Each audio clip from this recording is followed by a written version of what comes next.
आज के इस एक्सप्लेनर में आपका स्वागत है। चलिए, आज प्रिंट मीडिया की इस दिलचस्प दुनिया को डीकोड करते हैं। हम अक्सर सोचते हैं ना कि दुनिया भर की इतनी सारी उथल-पुथल आखिर इन कागज के पन्नों पर इतनी बारीकी से कैसे समा जाती है। बस, आज इसी को गहराई से समझने वाले हैं। तो चलिए, आज के इस डिकंस्ट्रक्शन का रोड मैप देख लेते हैं। हम मुख्य रूप से इन 6 चीजों पर बात करेंगे। अखबार की दुनिया, पृष्ठों का बंटवारा, समाचार चुनने की प्रक्रिया, इसके प्रमुख अंग, संपादकीय का क्या महत्व है और हाँ, तस्वीरों की ताकत। अब शुरुआत करते हैं इस बात से कि अखबार सिर्फ खबरें नहीं देता, ये एक पूरी दुनिया है। देखने में भले ही ये सिर्फ कुछ पन्नों का बंडल लगे, लेकिन असल में ये एक बहुत ही जटिल और शानदार सिस्टम है।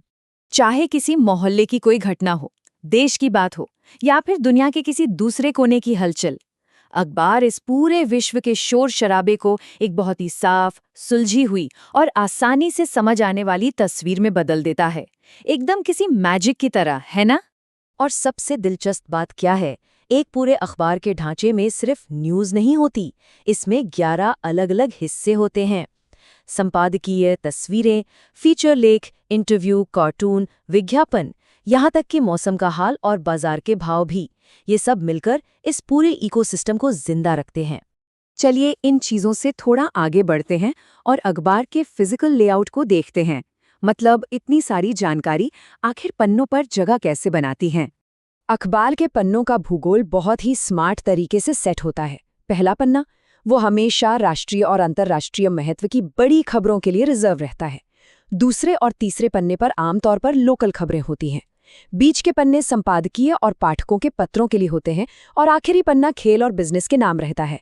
तो प्रायोरिटी ही ये तय करती है कि कौन सी खबर कहाँ लैंड करेगी।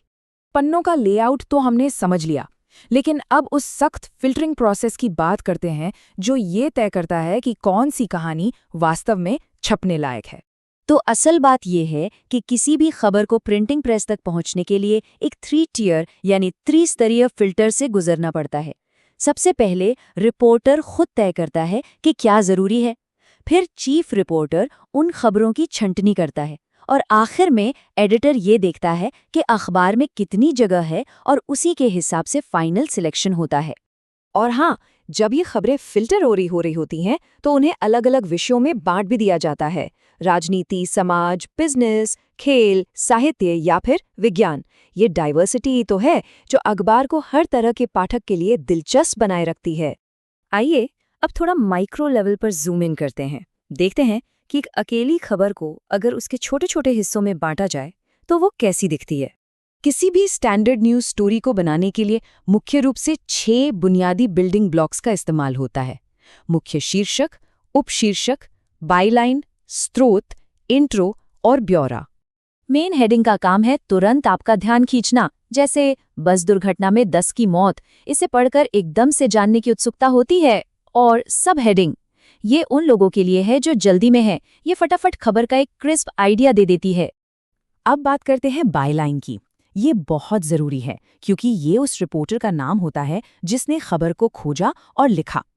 ये खबर को एक इंसानी चेहरा दे देता है जिससे हमें पता चलता है कि इसके पीछे कोई असली व्यक्ति मेहनत कर रहा है। इसके बाद आता है सोर्स यानी स्रोत।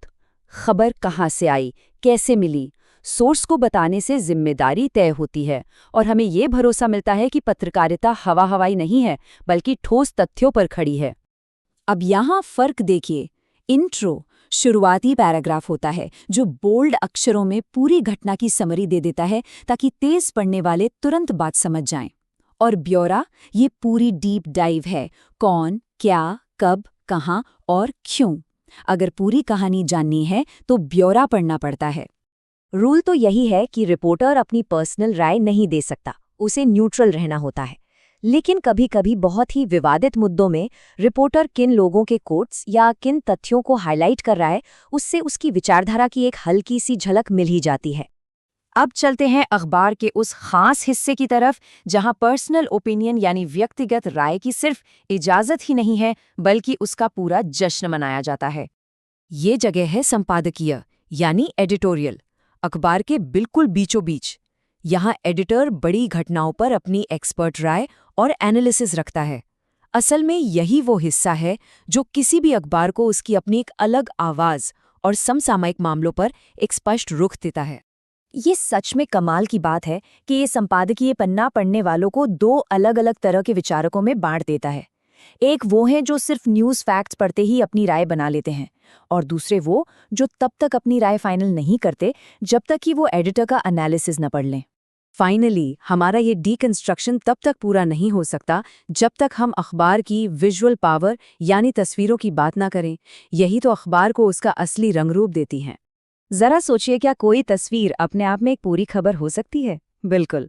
कई बार जो काम हजारों शब्द नहीं कर पाते, वो एक तस्वीर कर देती है। विजुअल एविडेंस अक्सर लिखी हुई बातों से कहीं ज्यादा जोर से बोलता है। तस्वीरें किसी भी घटना को एकदम प्रामाणिक बना देती हैं।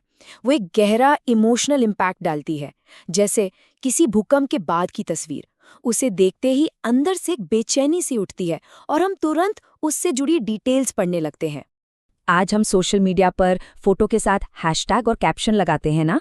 प्रिंट मीडिया सालों से यही कर रहा है। अखबार में फोटो के नीचे छपा छोटा सा फैक्चुअल कैप्शन उस तस्वीर का पूरा कॉन्टेक्स्ट समझा देता है। सच कहें तो हमारी आधुनिक डिजिटल आदतों की शुरुआत प्रिंट ने ही की थी। तो अगली बार जब कोई दैनिक अखबार खोला जाएगा, तो क्या वो सिर्फ स्याही से पुते हुए कागज के टुकड़े लगेंगे, या फिर सूचनाओं की एक बहुत ही चतुराई से डिजाइन की गई शानदार मशीन?